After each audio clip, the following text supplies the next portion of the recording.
You know, besides starring in hit Broadway musicals like Milk and Honey and movies like Fiddler on the Roof, my next guest also spent her early years on the vaudeville stage and, of course, is one of the biggest stars of the Yiddish theater.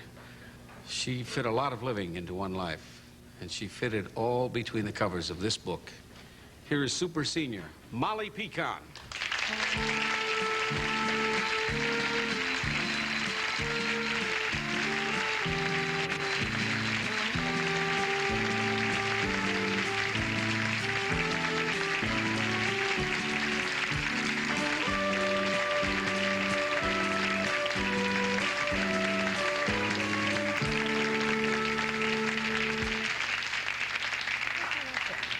I like your outfit. Yeah. Thank you. That is nice. That's beautiful. Did you design that, Molly?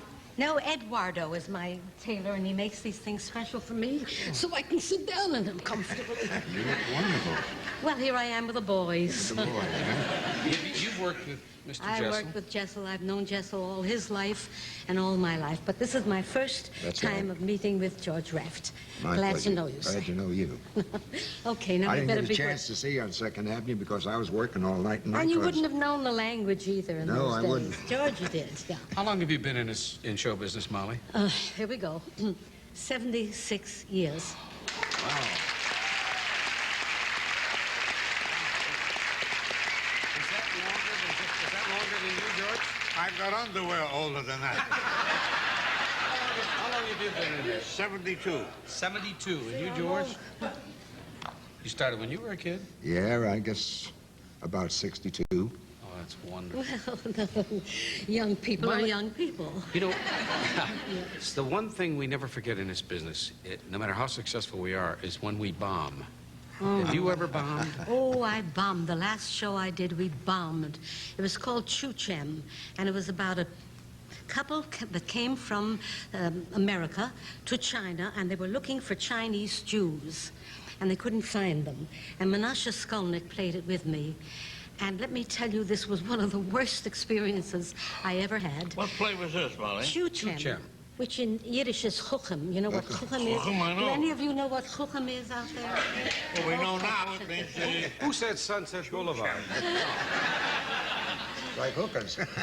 Unfortunately, it was a $1 million bomb. It was very sad. But we buried that one. Now I... Did you feel it, sense it during Oh, yes, rehearsal? I knew from the beginning. From the beginning I of knew the from the rehearsal? beginning because it was being directed badly and it was being rehearsed badly. And it was just off on the wrong foot from the beginning. I tried to get out of it, but I couldn't. They were going to sue me if I left for $500,000 or something, and Oy. so I had to go on with it. Was it played in English or In English, darling. In Yes, English. oh yes. At least if what Menashe That's Skolnick bad with spoke. most plays these days. Yeah. They're played in English. Did you ever flop, George? Did I ever flop? Yeah. Sure. I'm doing it recently. One thing about movies, you know, television, occasionally the deep six a tape, Yeah. you know.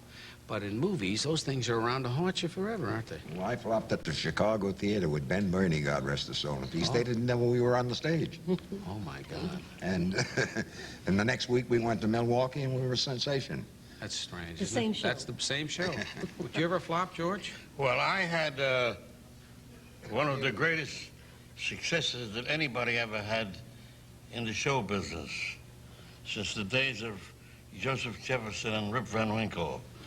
A play that I wrote a great deal of and appeared on the stage for 3 years called The Jazz Singer. And after The Jazz Singer, I wrote a play myself and played it called The War Song, Bust. And then I was in another play called From the Bible, Joseph and His Brethren. And this will be interesting to you, Molly, knowing the people of our religious background as you do. Joseph and His Brethren was written satirically from the biblical story of Joseph. And all the Jewish people that came to see me and other things said, Jessel is making fun of the Bible, and they walked out. So I had a failure after that. Then I wrote a musical play called The High Kickers, starring Sophie Tucker and myself, and that was a failure. And I asked you for one flop, I got your whole career. no, then I had a show called Showtime, which was a big hit. Oh, we're still flopping. And then, no. Oh, that's a big And hit. a big hit, but then I went into the movies, and I produced 23 movies for 20th Century Fox. You had some big hits Most there. of them successful. Yes, indeed. Now I'm here for about $8. But that's before the deductions. You know, Georgie, I have a story about this, the 12 Brothers. One of our managers sent it on the road, a Jewish play, and they weren't doing business. So this manager called and he said, well, add a couple of more brothers, you know, you'll make a big production of it. He didn't know that there were only 12 brothers. So he said, that should save them. You know, you add 16 more brothers and let them dance a little bit so they would improve the play. You and your late husband, Yanko, went to Poland, remember? Yes. And he introduced you to his mother. Mm-hmm. Tell that story. That's so wonderful. It's in your book. And His mother was an Orthodox Jewess. She had never been in a theater. She'd never seen a theater, and she didn't know what it was all about. And so Yanko tried to explain to her that our profession is just like the people in religion. They preach to people, but we sing to people, and it's the same thing. So she said, sing for me. So I sang. Don't write a letter to your mother. You shouldn't be proud if you have mom, and you shouldn't be proud with money. And all these beautiful songs, and she cried and she laughed, and then she said, my God, she said, that is beautiful. She said, but are the American Jews so dumb that they pay money for that? we're coming right back. It's Molly Picon.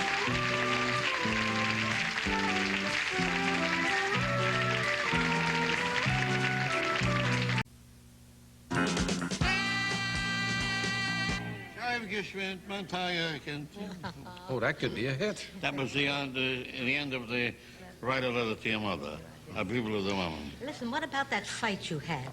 Was it a fight? Knocked out twice in one night. Yeah, that knockout fight. What was that? Oh, he likes that. Oh, this will take even next week's show over. I'll save it for the next time, remind me. All right. You know, I asked George, and he was gentleman enough that he didn't want to tell us the lady's name, but he loaned this little chorus girl $300 when she was destitute. She had no money. You have any stories like that? People that you helped who are now famous, Molly? No. Unless it's Listen, myself. you were knocked out twice in one night. Oh, I helped a lot of people. When Lincoln was going to college in Illinois. You bought him the top hat? Yes. No, I bought him a yarmulke. Tell him about the two Jews that got off the, you know. Huh? About the two Jews that got off an Arabian or something? Oh, no. She told me this a little while ago. I was saving it for her, but you don't mind if I tell her. Go ahead, honey. There's two guys in Israel on Dizengoff Road, and they're waiting on the corner. Where were they? That's the name of the street, Dizengoff Road. Oh. And you can call it Mulberry, what the hell do I care? Anyhow, they're standing on the corner. One says to the other, who are you waiting for? I says, I'm waiting for the plumber. He says, who are you waiting for? I'm waiting for the Messiah. It says, he'll get here before the plumber.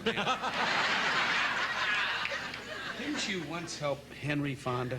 Seriously. Oh, yes, Henry was in a play, my first English play, called Birdie, and he was an assistant, and he came to Yanko, my husband, and he said, you know, I don't want to be an assistant director, I want to act, and the Guild offered me a job, and it's for a small part, so Yanko said, go ahead, Henry, and we can do without you, you know, we'll get somebody else. This was many years ago. Now, we went to see him last year. He's doing a play about the judges, I don't Oh, remember. the Clarence Darrow. Yes. Yeah. And so I'm with friends, and I told them the story. They said, why don't you go back and see him? I said, oh, he will never remember me. You know, it's about 40 years. They said, well, go back and try. So I went back, knocked on the door. He opened the door. I said, Molly Picon, do you remember Birdie? And he went through the whole story. That's the Isn't kind of that- man. That's the kind of He's a man wonderful he is. man Yes. because He remembered we made a every picture line, together. yes. Did you? Any of you have stage mothers? Not You know me. the. I did. No. You did, George? Did she Not, know the story about you being knocked out twice in one No, night? no. The only real stage mother, there were two that I knew. Burl's mother. Burl's mother, Yep. who would sit in the audience. She was a professional laugher, wasn't Not she? only that, she stood up, I remember one with a revolver, said, if you want to applaud my son, I'll kill everybody in the audience. Close to that. You remember Elsie Janis, do you? Yes, I do. I do. She had a stage mother, and she wasn't terribly pretty, But her mother believed that she was a combination of every beauty that the world has ever known, and rightly so. What else is there for a mother to believe in, that her son or her daughter are the loveliest or most talented people in the world? This is the blessed thing of motherhood. And while I believe this most sincerely, and I believe something to tell every time I speak publicly, and that is this: I believe in women's rights. Anything that a woman is qualified to do, she should do. But you'll notice on a sinking ship, women don't want any lib. Like it was women first in the lifeboats. You did something on my show one time, and it's you were lovely enough to relate it in the book and talk about it in the book. But you did a poem on my show, and we got such response that they actually asked me upstairs, please don't do any more of this. We can't handle the mail. It was an avalanche. Yep. Would you do it for us today, Molly? I am a puzzled Dutchman, what's filled with grief and shame. I'll tell you what the trouble is, I doesn't know my name. You think that's very funny, but when you the story hear, you will not wonder then so much it was so strange and queer.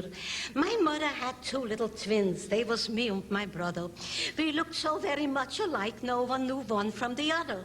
One of the boys was Jacob and Hans the other's name. But then it made no difference, we both got called the same. Well, one of us got dead. Ja, mein Herr, that is so.